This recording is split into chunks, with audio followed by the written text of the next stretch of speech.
I think the biggest thing we took away is that round we had at NAU in Sedona where we shot a 297.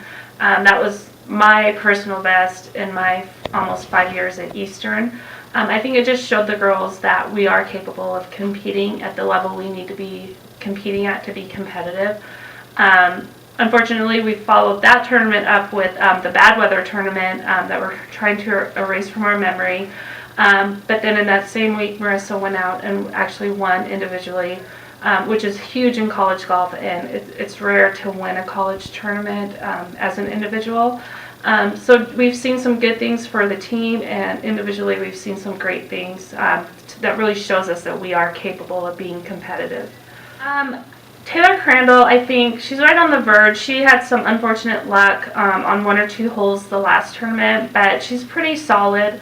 She has a lot of experience at the college level, not necessarily at Eastern.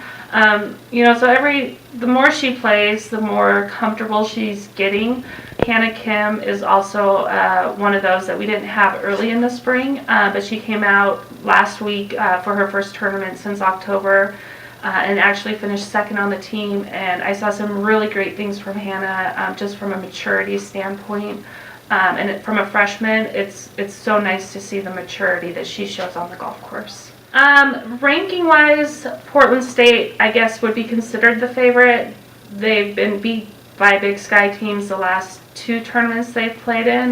Montana had an amazing tournament last week.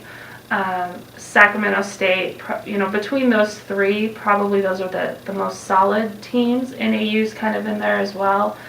Right now, we're ranked smack dab in the middle, 5 above us, 5 below us. Ocotillo Golf Course is a course where kind of anyone can go out and win the tournament, which is good and bad.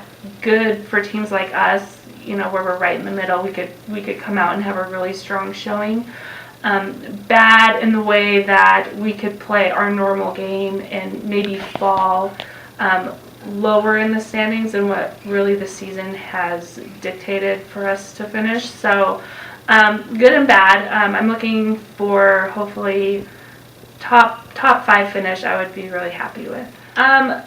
The last couple of weeks or a week and a half since the last tournament, we've just really talked about being competitive and not losing the competitive nature while we're out there. With golf, it's so easy to kind of forget that we are out there competing. It's not necessarily you against the golf course. 99% of the time the golf course wins.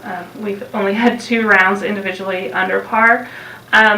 So just being competitive and not losing focus on the competitive side of it, knowing where you're standing with the group that you're playing with is just kind of a start, and not abandoning the competitive spirit when things go bad, because every stroke matters, and that's just kind of what we've been focusing on, and not letting our emotions overtake us and consume our rational thinking ability.